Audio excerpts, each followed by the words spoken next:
They called him a fool for saving the enemy, but she calls him a hero. Part 1. The Last Stand at Karev Station. The stars outside the viewport looked peaceful. They always did. Ethan Cole had learned a long time ago that space had no interest in the wars humans fought inside it. It just kept going, quiet, cold, and endless, while people killed each other in the dark. He was sitting on the floor of the medical bay when the alarm went off. The sound hit the ship like a hammer.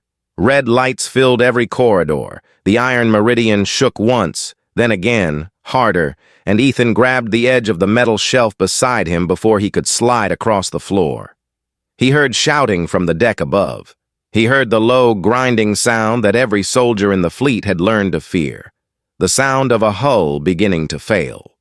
He grabbed his medical bag and ran. The hallways were full of people moving fast, bumping into each other, not panicking, but close to it.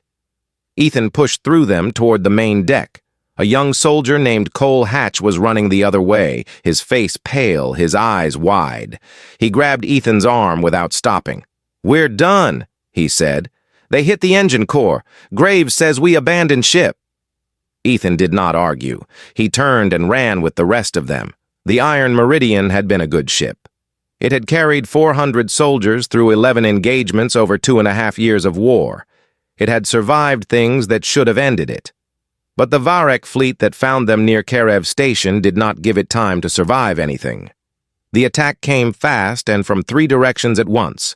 And by the time Lieutenant Aaron Graves gave the order to evacuate, there were only 7 people still alive and moving on their own 2 feet.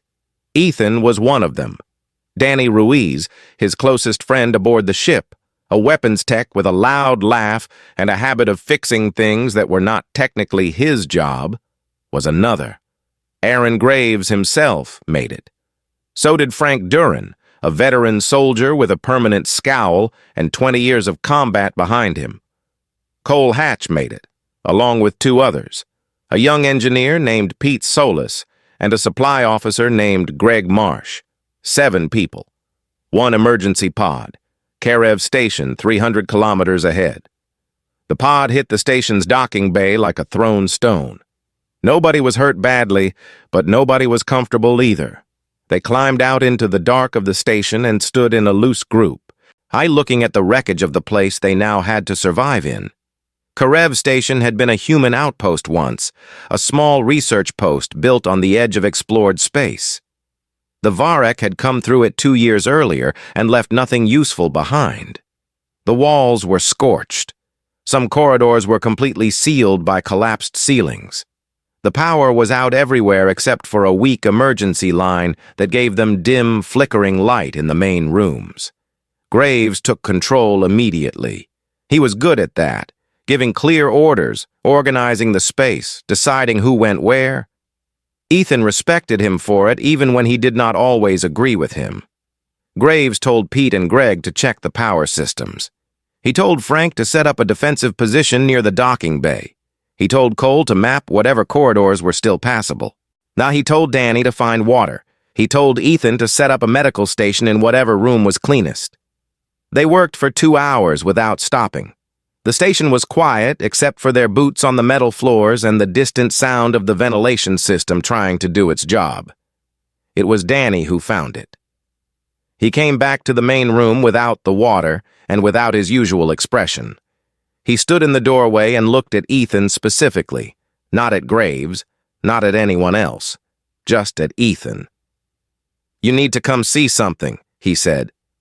Ethan followed him down a side corridor, through a bent door, and into the lower level of the station. The light was worse down here, almost nothing, and Ethan had to use the small torch on his belt. Danny walked ahead of him without speaking, which was unusual enough to make Ethan's chest feel tight. And then the smell hit him, blood and something else, something chemical and sharp that he did not recognize. He had read about it in medical files. Varek biology had a specific compound in its fluid systems, something that smelled like burned copper and rust. He turned the corner and stopped. The Varek was on the floor of what had once been a storage room. It was large, They always were, bigger than a human, with a hard outer shell the color of dark stone and 4 limbs that ended in wide, flat hands. It had 2 small eyes set close together on a narrow head, and where those eyes caught the torchlight, they reflected it back orange. It was pinned under a section of collapsed ceiling. 3 of its limbs were broken badly. A crack ran down the center of its chest plate.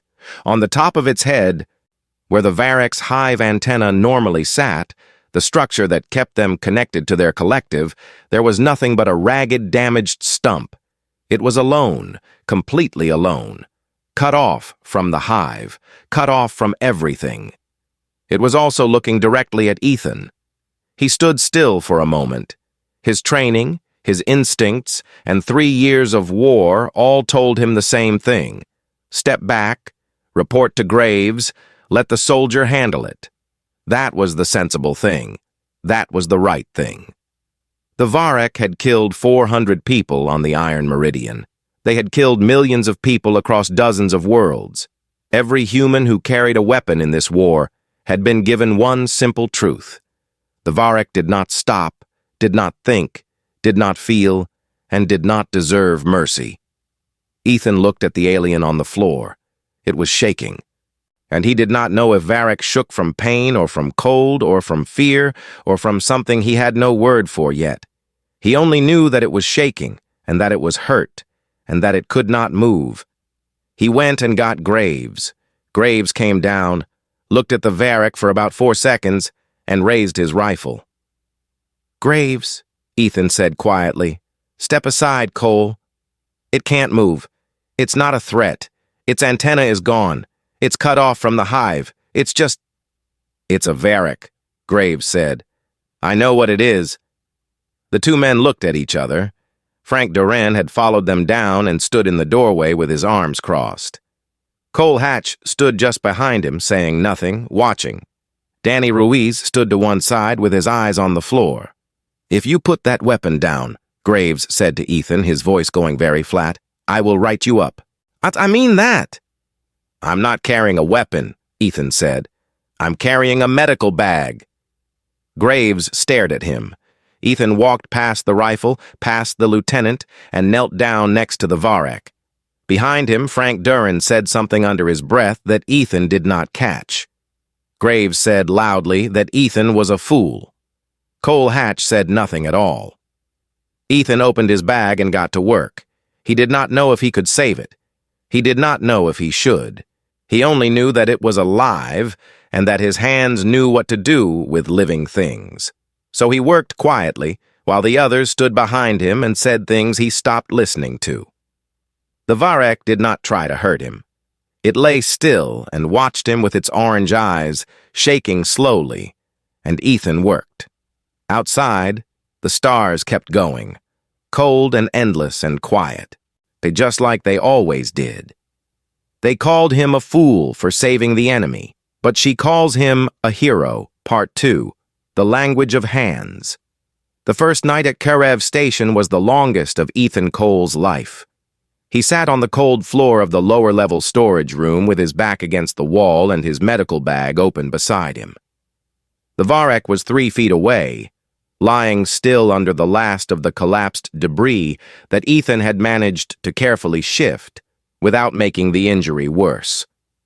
It had taken him 2 hours just to free its legs.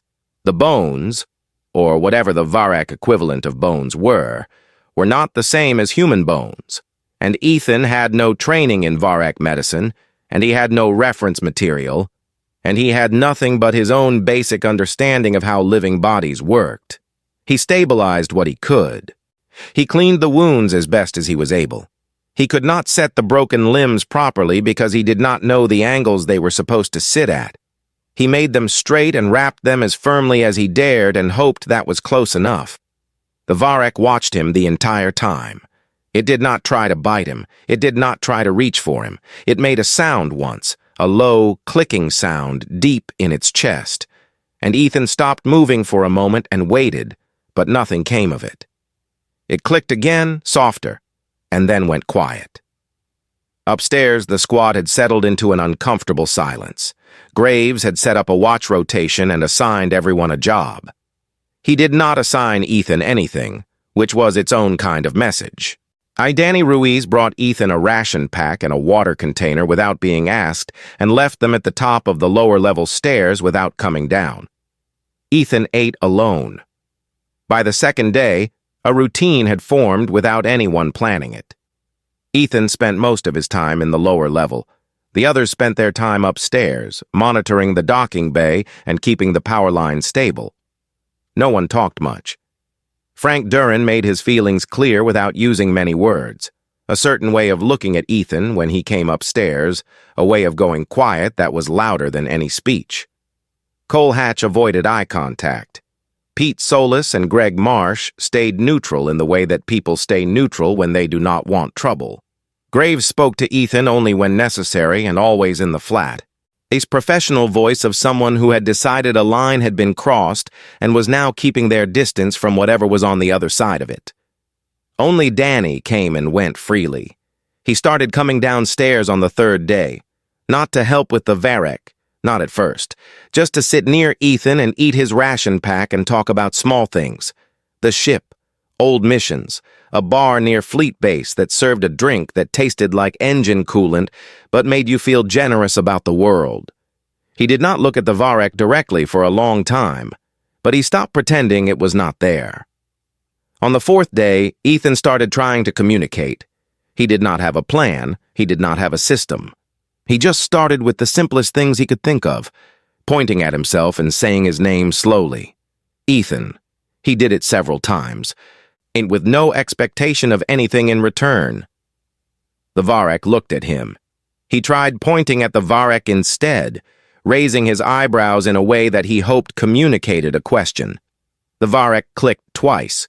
Ethan had no idea what that meant, but he wrote it down in his log anyway. 2 clicks in response to a pointed question.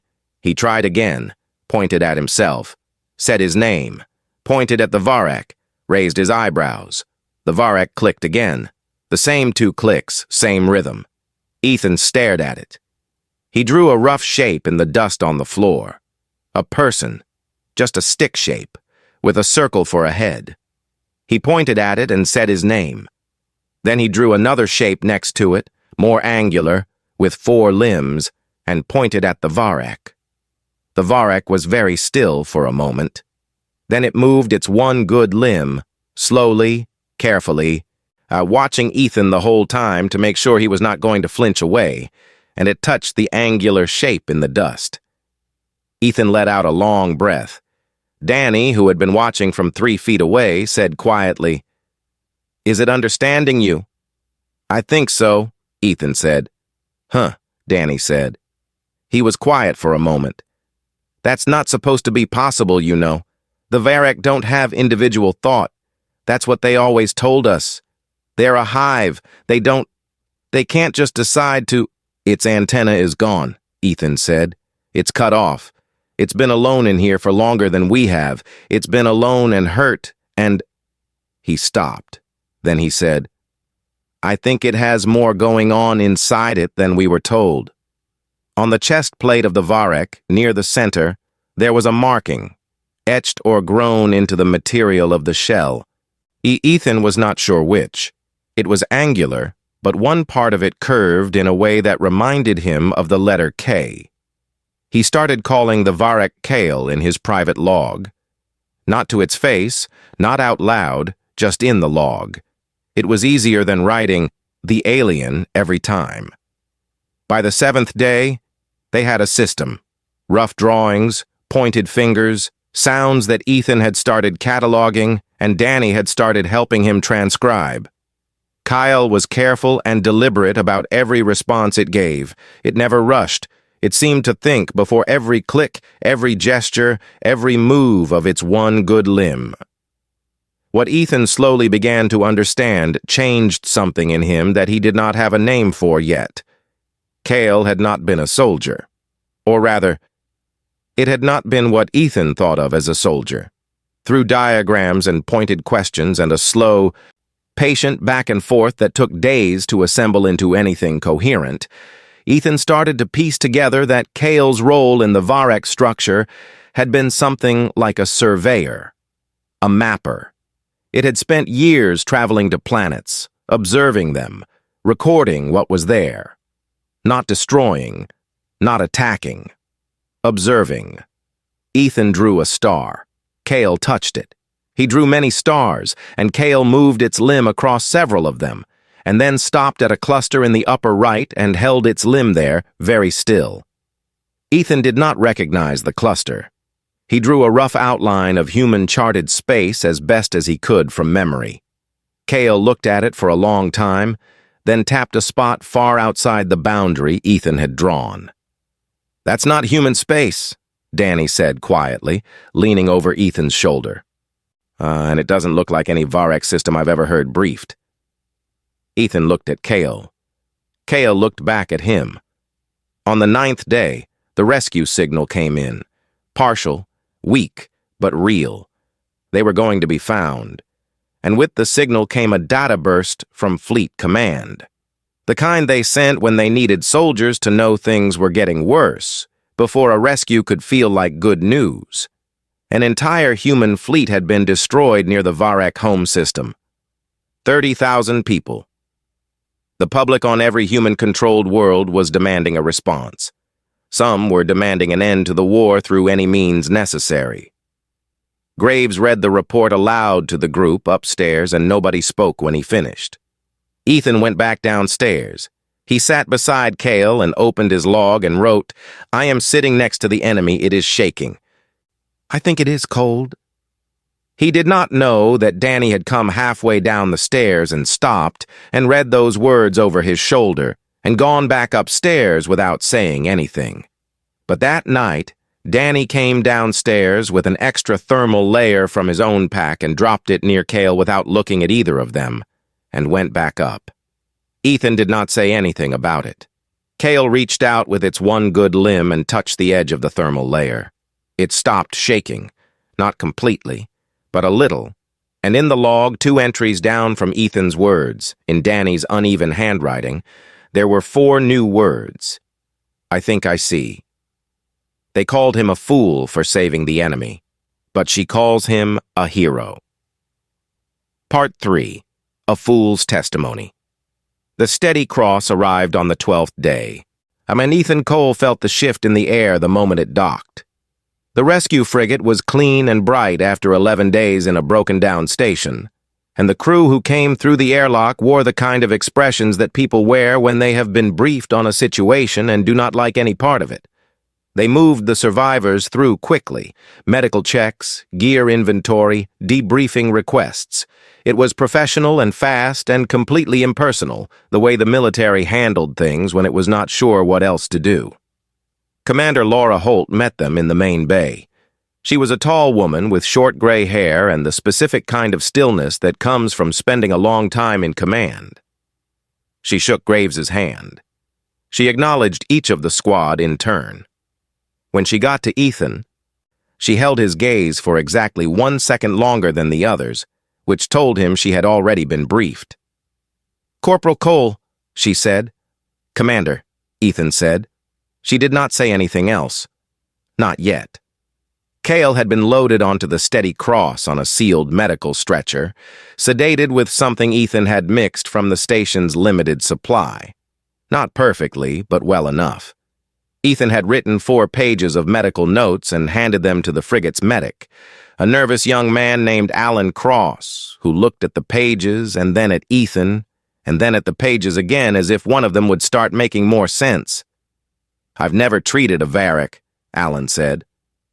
"Neither had I until 12 days ago," Ethan said. "The notes are detailed. Follow them." Alan looked like he wanted to argue. He looked at Commander Holt instead. See, Holt gave him a small nod. Alan took the notes and went. Within the hour, Aaron Graves filed his formal report.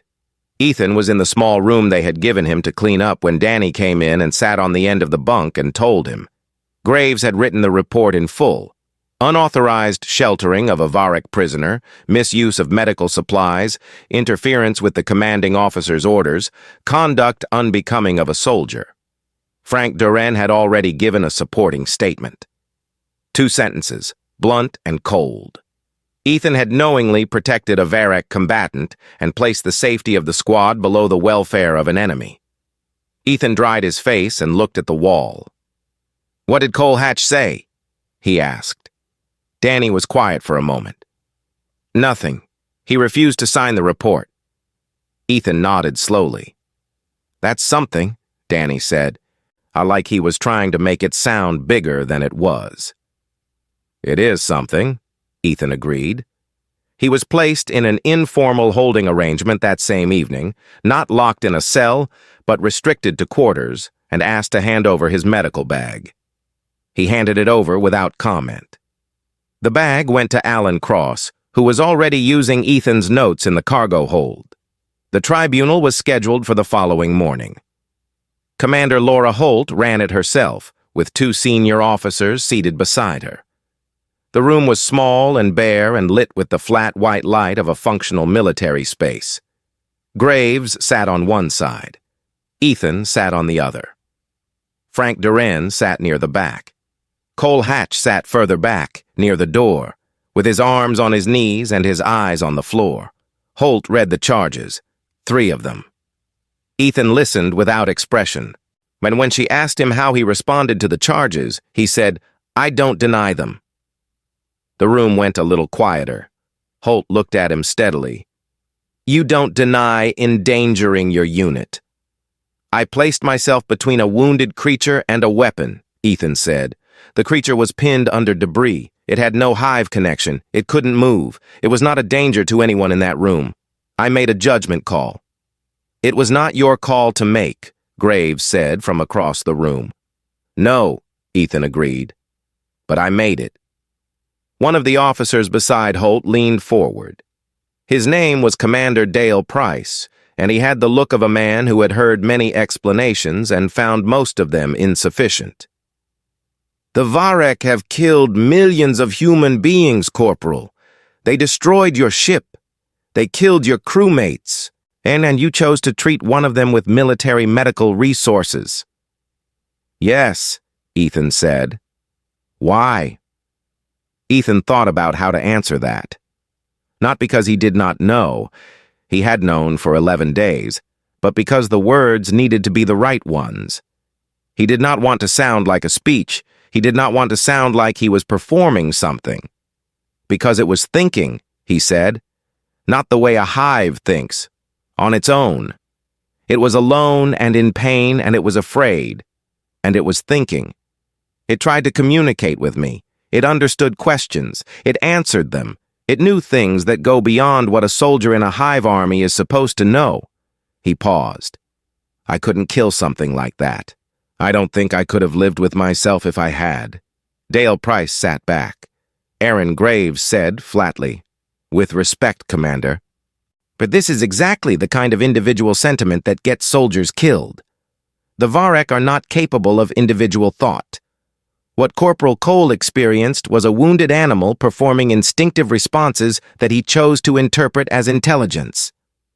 "I drew star maps with it," Ethan said, still in the same quiet voice. "It showed me a star cluster outside both human and Varek-charted space. It pointed to specific systems. It corrected my drawings when I got the shapes wrong. Those are not instinctive responses." Another silence. It was in that silence that Danny Ruiz stood up. He was not called. He was not scheduled. He just stood up from his seat near the side wall and waited. Holt looked at him. Something in her face was not unfriendly. "Technician Ruiz," she said, "this is not an open floor." "I know, Commander," Danny said.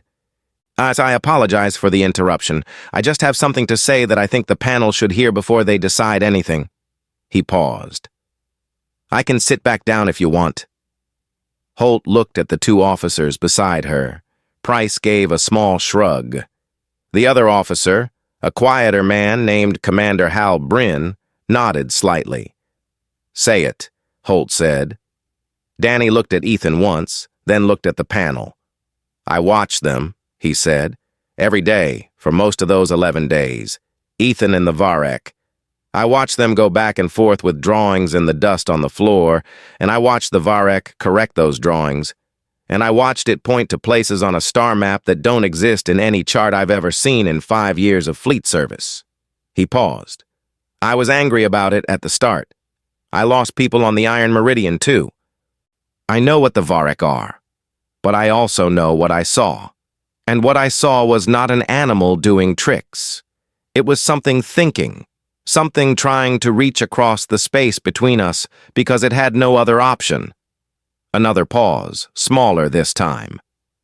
Ethan didn't save a monster. He saved something that might be the most important thing we've ever found.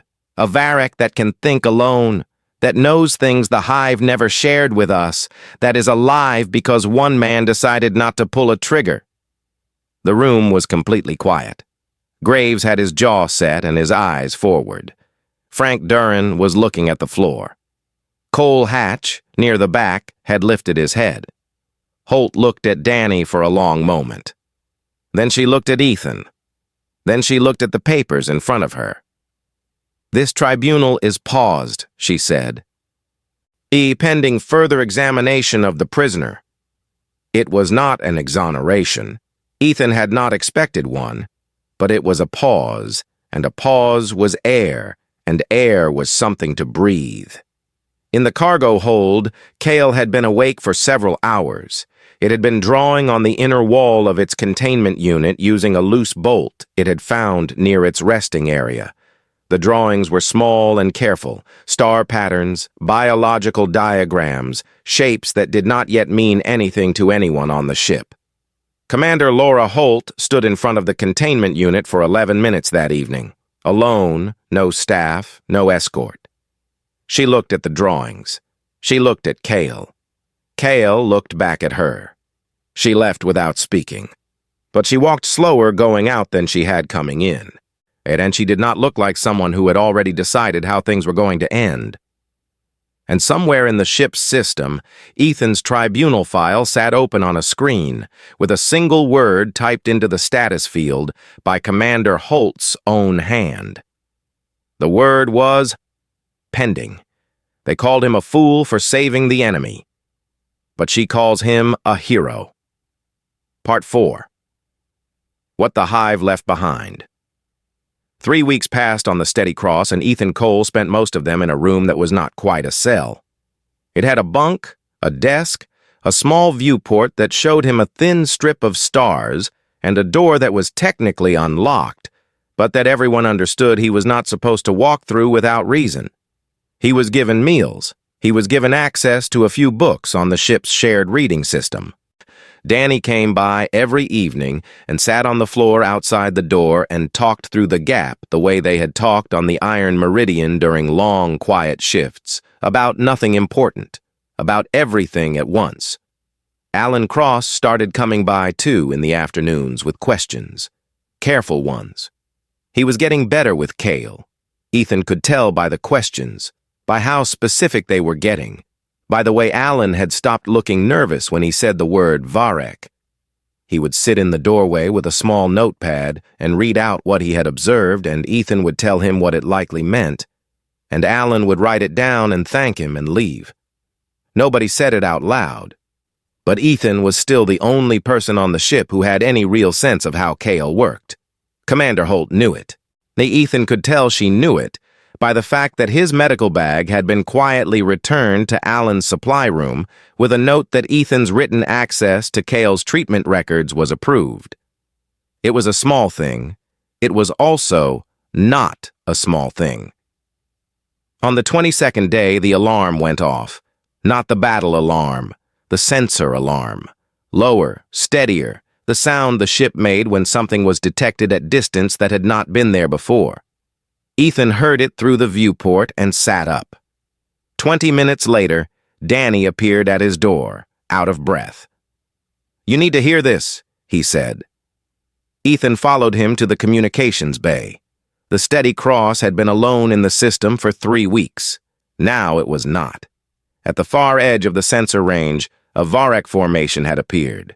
Small, fast ships, 6 of them, moving in a tight grouping that every person in the communications bay recognized, was not an attack formation. Attack formations spread out. This group stayed together, close and deliberate, like something being held carefully, and they were broadcasting. The signal was unlike anything in the war's communication logs. It was not a weapon charge. It was not a jamming pulse. It was a repeating frequency, modulated in a way that felt intentional. Not random noise, not a standard hive transmission, but something constructed, something meant to be received. Commander Holt stood at the center of the bay with her arms folded and her face completely still. "Isolate the signal," she said. Nina Vasquez was the ship's communications officer, a quiet woman in her late 20s who had a reputation among the crew for being able to find patterns in data that no one else could see. She had been working on the signal since the moment it appeared, before Holt even gave the order. She did not look up when Holt spoke. She was already inside it. It took her 4 hours. The bay was not empty during those 4 hours. People came and went, Holt most of all. Danny stood near the back and did not leave. Ethan stood beside Danny because no one had told him to go back to his room, and he had decided not to ask. At the end of the 4th hour, Nina Vasquez sat back in her chair and said, "It has a biological component." Holt crossed the bay in 5 steps. Explain. "The signal has a layer built into its lower frequency range," Nina said. Her voice was precise and a little flat, the way people talk when they are very focused and very awake at the same time. "It's a biofrequency signature. I've only seen these in the Varek technical files that Intel put out after the first year of the war. They use them internally, within the hive, to identify individual units." She looked up at Holt. "I cross-referenced it with the files Alan has been building on our prisoner." A pause. "It's Kale," Nina said. "They're looking for Kale." The room was very quiet. Holt looked at the sensor screen. The 6 Varek ships held their position at the edge of the system, steady and patient, still broadcasting. Ethan did not say anything. He stood near the back of the room beside Danny, and he did not move, and he did not speak, but something in his chest had gone very still and very alert at the same time, the way it did when a situation was about to become something no one had trained for. Holt turned to her officers. She asked for options. She got the standard ones. Withdraw, charge weapons, send a warning pulse. The senior tactical officer, a stocky man named Commander Pete Allard, made a clear and professional argument for charging weapons and broadcasting a standard military warning. It was the correct response by every protocol the fleet had written. Holt listened to all of it. Then she said, "Open a channel." Pete Allard looked at her. "You heard me," she said. "Open it." Nobody in the room moved for exactly 2 seconds. Then Nina Vasquez turned back to her console and started working. It took another 30 minutes to prepare. During that time, Holt gave 2 orders, one to keep weapons at standby, not charged, and one to bring Kyle from the cargo hold to the communications bay on a medical stretcher, with Alan Cross in attendance and Ethan Cole cleared to be present. Pete Allard filed a formal objection to both orders. Holt acknowledged the objection and proceeded. When Kale was brought in, the room shifted. People moved back without being asked. Alan Cross positioned the stretcher near the transmission array, and Ethan stood beside it. KL was awake. Its orange eyes moved across the room slowly, taking in the screens, the people, the sound of the signal still coming in from outside. Then its eyes found Ethan, and it went still. Ethan put his hand near Kale's good limb, not touching, just near, the same way he had done in the lower level of Karev Station on the first night. Kale touched his hand. Just once, briefly. Nina opened the channel. What happened next lasted 40 minutes and was later described in a dozen different ways by everyone who was present in that room. It was not a conversation in any normal sense. There were no words exchanged that anyone could understand in the moment. It was sounds and frequencies and the slow, careful use of their crude, shared language The hand gestures, the pointed questions, the patient back and forth that Ethan and Cale had built over 11 days in a broken station with dust drawings and bad light. Ethan would gesture. Cale would respond. Nina would transmit Kyle's biofrequency alongside a recording of the exchange. The Varek ships outside would send back a pulse. Nina would read the pulse and relay what she could to Ethan in short, whispered summaries. At minute 23, Kyle made a gesture Ethan had never seen it make before. A slow, wide motion with its good limb that swept outward and then came back and rested near its own chest. Ethan looked at it. He thought about it. Then he made the gesture back, smaller, toward himself. Cale clicked 3 times. Slow, deliberate. Nina said quietly, "The Varek ships just reduced speed and came 200 kilometers closer. They're not charging anything." At minute 38, Cale held its limb out, flat, toward the transmission array, and held it there for a long moment. So then it slowly moved its limb toward Ethan instead. Nina watched the incoming feed from the Varek ships. The signal changed. "They're withdrawing," she said. Her voice had gone very quiet. They're turning around." The room watched the sensor screen. The 6 ships moved slowly back toward the edge of the system, then past it and were gone. Nobody spoke for a while. Holt stood with her arms still folded, looking at the place on the screen where the ships had been. "That was contact," she said finally. Not to anyone in particular, just to the air. The recording of what had happened was transmitted to Fleet Command 17 hours later. The response took another 9 hours to arrive, and when it did, it came with a chaos of voices that Ethan never heard directly, but Danny summarized for him that evening, as sitting outside his door. "A general named Brand called it a fluke," Danny said. "A diplomat named Farley called it a door. A senator named Mosley called it the first good thing that's happened in 3 years. He paused. "Apparently, there's a lot of shouting." Ethan was quiet for a moment. "What did Holt say?" Danny smiled a little.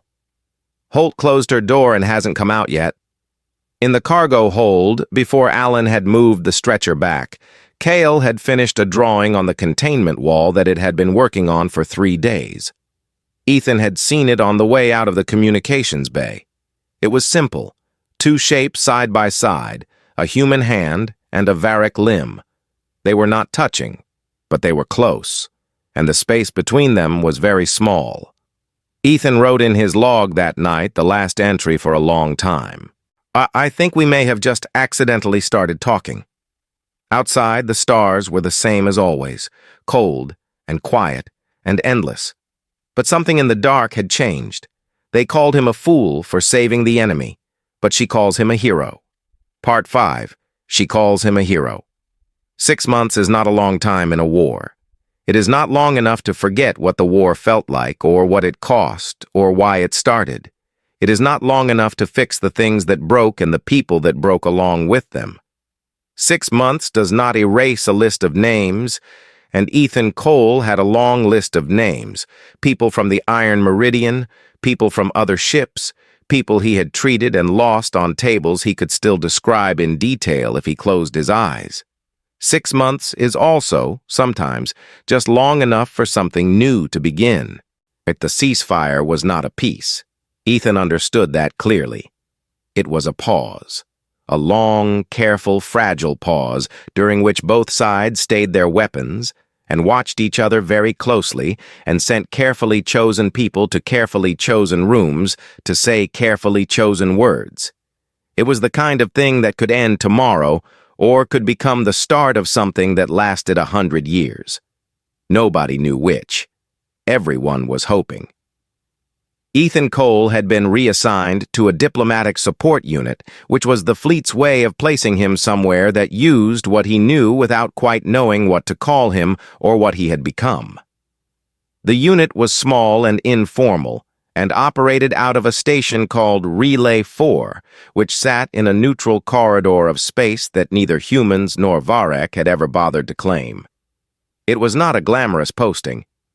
The station was old and slightly too cold in the mornings, and the food from the commissary was aggressively average. Ethan thought it was fine. Aaron Graves had been promoted 2 months after the contact event.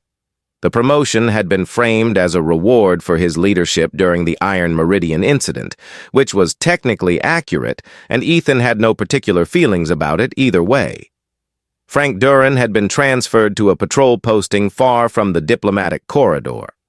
Cole Hatch had put in a request to be assigned to Relay 4 3 weeks after the ceasefire started. The request had been approved. Ethan had not expected that, but he had not been unhappy about it either. Cole Hatch was quieter than he used to be, and more careful with his words. And sometimes Ethan caught him watching Cale during the translation sessions with an expression that was not what it used to be. Not fear, not contempt, just a kind of serious attention that looked like someone working something out. Danny Ruiz had called Relay 4 the best accident of his career, which was classic Danny. He had been assigned there the same week as Ethan, and he spent his days helping maintain the station's communication systems and his evenings sitting in the common room, arguing cheerfully with anyone who would argue back. He had also, quietly, learned 17 Varek gestures from the communication index that Nina Vasquez had been building for the past 6 months, and used them to say hello to Cale every morning, and Cale responded every time. And Danny acted like it was nothing, but Ethan saw the way he stood a little taller afterward. Nina Vasquez was, by any measure, the most important person working in the diplomatic corridor who nobody outside of it had heard of yet. She had arrived at Relay 4 6 weeks after the contact event, transferred at Commander Holt's personal recommendation, and she had not stopped working since. The Varek linguistic index she had started on the Steady Cross had grown into something that took up 3 large data drives and was still expanding. She worked with Kyle every day.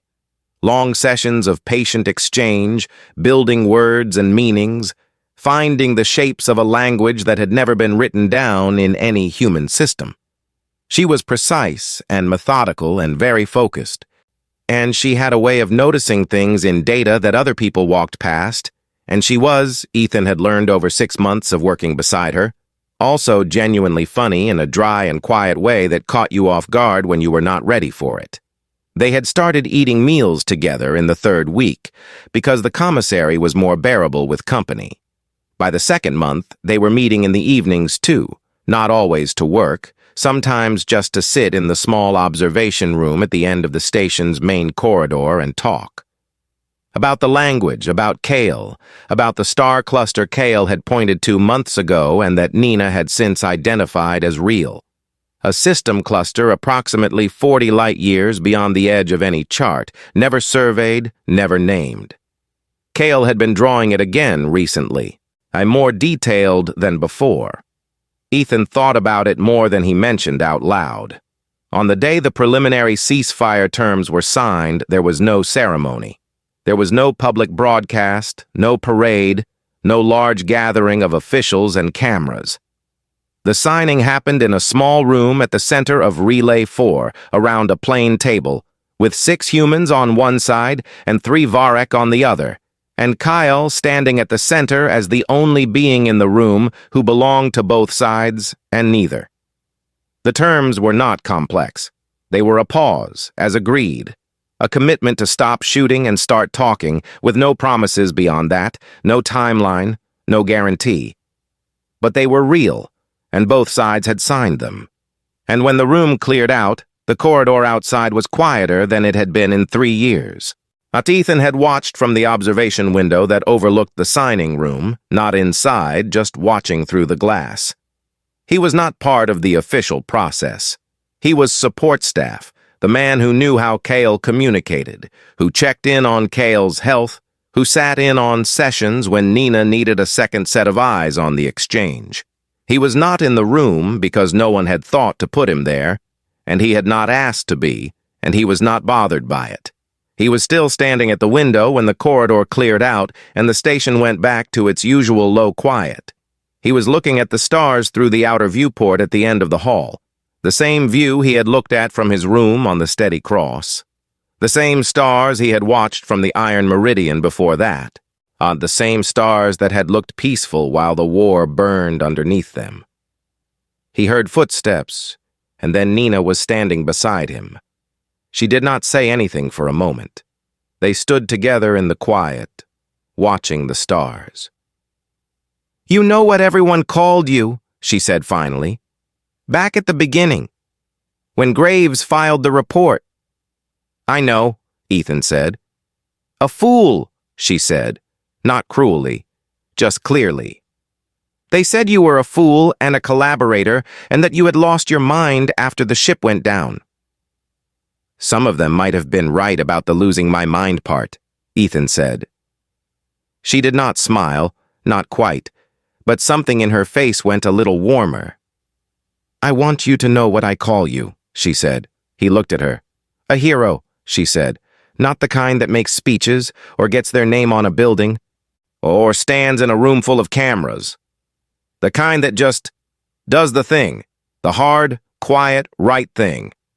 When no one is watching and everyone is against them, and there is no reward on the other side of it." She paused. "The kind of hero that most people never know was there." Ethan was quiet for a moment. He looked back at the stars. "Cale drew me something last week," he said. "In the new index. Nina, it's not just a star cluster. There are structures there. Cale didn't just survey it. It mapped it. There are things out there that have never been in any Varek record we've been given access to, and that have certainly never been in any human record. Cale is the only one who's been there." He stopped. "I think it was showing us an invitation." "Are you going to go?" she asked. He did not answer right away. He stood with his hands in his pockets and his eyes on the dark between the stars, and he thought about the lower level of Karev Station and an alien shaking on the floor, and a choice that nobody agreed with, and that he would make again every time, without question. "I think someone should," he said quietly. Nina looked at the stars beside him. "Then I think," she said just as quietly, "that I should probably learn a few more Varek words before we leave." Ethan looked at her. The corner of his mouth moved. It was not much, but for Ethan Cole it was a full smile. Outside, the stars kept going, cold and endless, the way they always had. But they did not look like a battlefield anymore. They looked like a very long road, stretching out into the dark, waiting for someone patient enough to walk it.